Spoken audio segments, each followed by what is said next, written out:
В темата за владяна държава, част от нещата, които готвят ППДБ, са свързани с сектор правосъдие. Ще преценяваме дали ще е само вътрешен ред и сигурност или ще развием темата и в сектор правосъдие. Господин Василев, Паскал е на свобода, кмета на Варна е в ареста. Как ще коментирате този парадокс?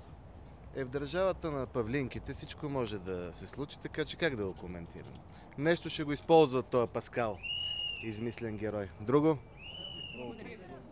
Днес трябва да се приеме състава на така наречената антикорупционна комисия, която Пеевски пък иска да бъде закрита. Такъв дневен ред няма в... Такова това, предложение направи Борисов в първия работен ден да бъде... Все още няма такова... То е ясно, че няма, но се очаква да бъде. Нека да дойде като дневен ред. Ние ще го обсъдим в групата. В смисъл, следяхме, нали, че тази номинационната комисия към антикорупционната комисия, която беше назначена, има някакви предложения. Ще ги обсъдим, да видим колегата, който е участвал в тези заседания. Според тебе, може ли да има разлом между Борисов и Пеевски? Не вярвам да има под някаква форма, нали, доколкото виждаме, новото начало се подкрепя управление. Добре си работят. Подкрепя на този етап, да. Господин Мирчев, вчера заявихте, че получаваме милиарди от продажба на оръжие, а в същото време държавата тегли милиарди заеми. Защо така? По-специално Демократична България, какви са амбиции? Първото, което ще направим, внасянето на вот на недоверие, отпор срещу завладяната държава. Това ще стане в следващите дни, следващите седмици. Кога, какво означава следващите дни, следващите седмици? Каква ще бъде темата на вота на недоверие? От кого ще търсите подкрепа? Противодействие на завладяната държава, това, което се случва с институциите, един олигархичен кръг, който прави така, че България да не работи, институциите да не работят, те да са подчинени на конкретни хора, които са част от управлението. България от продажба на оръжие, а не казвате защо тегли милиарди заеми. Вота ще го несем заедно с МЕЧ и с АПС. Вярвате ли, че този вот действително може да събори кабинета? Единственото, което в момента може да събори кабинета, е волята на ДПС ново начало, което са част от управляващата коалиция. Неудобен въпрос ли ви зададох, че не отговаряте, господин? Кои гласове няма да не стигнат? Казахте, че внасяте вота на недоверие и разчитате на подкрепата на Алианса за права и свободи и на МЕЧ, нали така? Ние с подписите на МЕЧ и на Алианса за права и свободи внасяме вота, а вече в зала всеки може да го подкрепи, който реши, включително Пеевски, Борисов и всички останали политически сили. Неудобен въпрос ли ви зададох, че не отговаряте и се правите, че не ме чувате? Абсолютно всеки е свободен да подкрепи в зала. И това са били винаги принципите, по които работи парламент. Ще водите ли преговори с останалите партии, в случая, примерно с Възраждане? Преговори вече сме водили с МЕЧ и с АПС, а днес от Да, България ще обявим нашия план за отпор на завладяната държава. Коя сметка влезнаха милиардите от продажбата на оръжие, господин Мирчев? Толкова ли е трудно да отговорите или по-лесно да лъжете в медиите? Професор Радулов, преди броени дни изразихте огромно съмнение, че ни вкарват в война. Какви са вашите основания за тези? Аз всъщност казах, че вървим по пътя на вкарване в война. За сега, според мен, още не сме твърдо влязли по тази писта, но умело вървим. Това идеите за превъоръжаване, за отделяне на средства за оръжие и заеми за оръжие на Украйна, за купуване на оръжие. Ама вчера при Цветанка Ризова депутата Мирчев заяви, че ние получаваме милиарди от продажба на оръжие, пък в същото време никой не знае къде са тия милиарди, той самия не отговаря. Теглим милиарди заеми, както казвате. Ами милиардите са в производителя. Той има предвид Сопотските заводи, защото ако има предвид Казанлък, Карлово, там са частни дружества и няма как и да влезат в държавата, освен данъци. Но аз мисля, че там много отдавна сделките върват през няколко американски компании.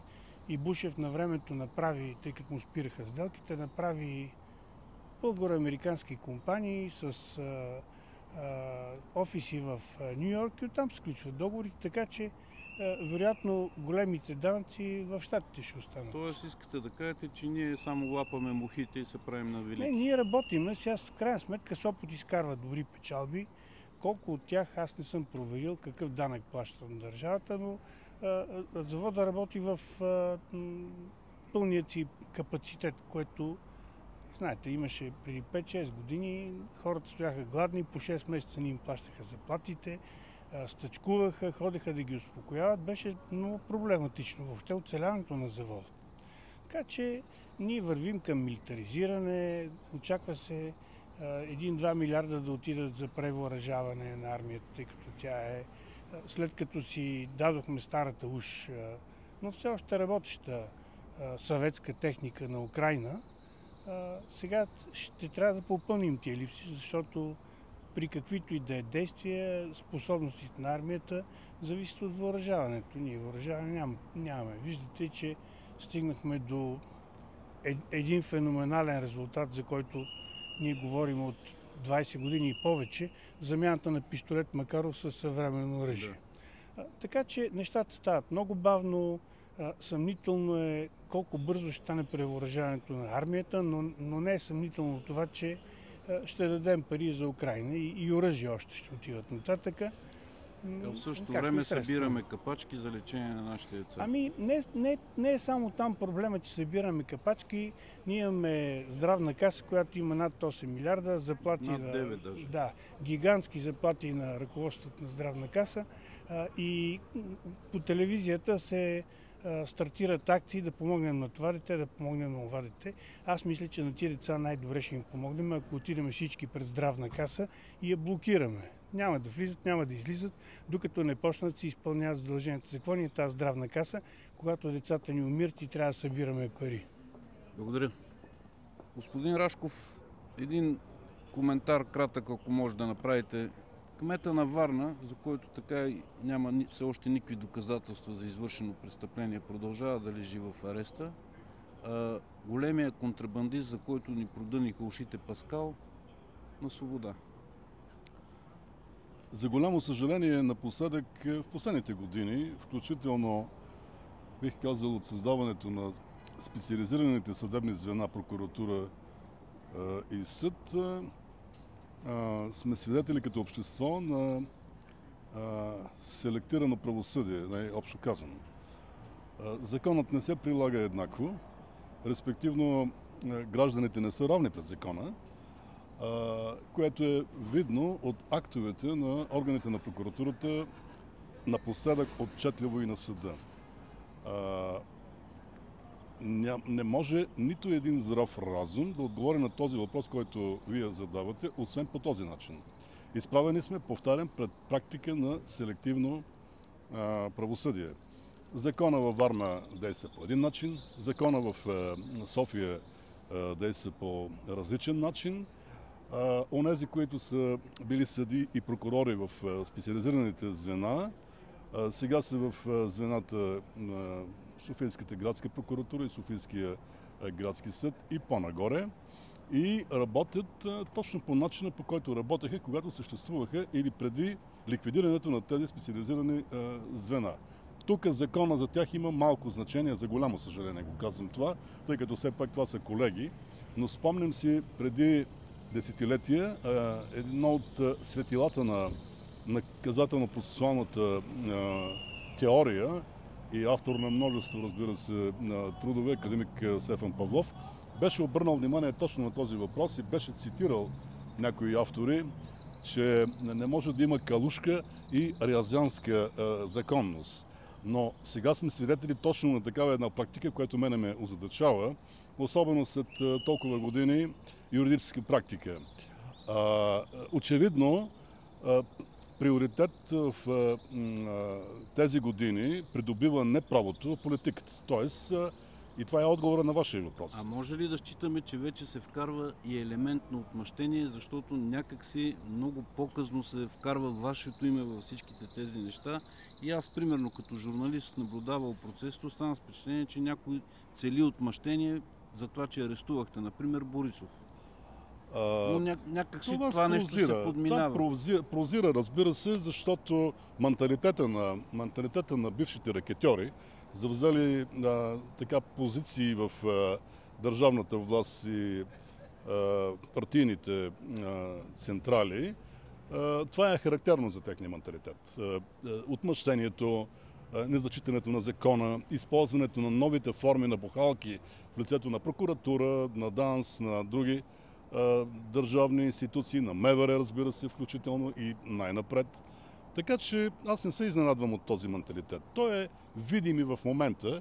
Хора, заемащи такива сериозни партийно-политически и държавни позиции, например в новото магнитско начало, те не могат да говорят, въпреки че се твърди, че имат диплома за юристи, но от друга страна се твърди, че за да вземат тази диплома са били 2 пъти в университета, веднъж да се запишат и втори път да се вземат дипломата. И затова тук няма език, нито политически, нито юридически. А какво можем да очакваме от такива нискоинтелигентни в това отношение хора да правят, освен да създават мафиотски връзки с държавни институции, най-вече в прокуратурата, и да предрешават съдебни и наказателни дела. Само така, ще си позволя да ви коригирам, че въпросното лице, което възирате, не се е появило нито един път във въпросния университет, дори да се запише и да се опише. Това няма да споря с вас, може вие да сте прав. Не знам. Аз давам малък бонус. Но за другото сте абсолютно... Давам малък бонус. Прав. Така че отмъщението, да, така е, но този, който отмъщава в момента, да не лъжа обществото, че е бил в ареста.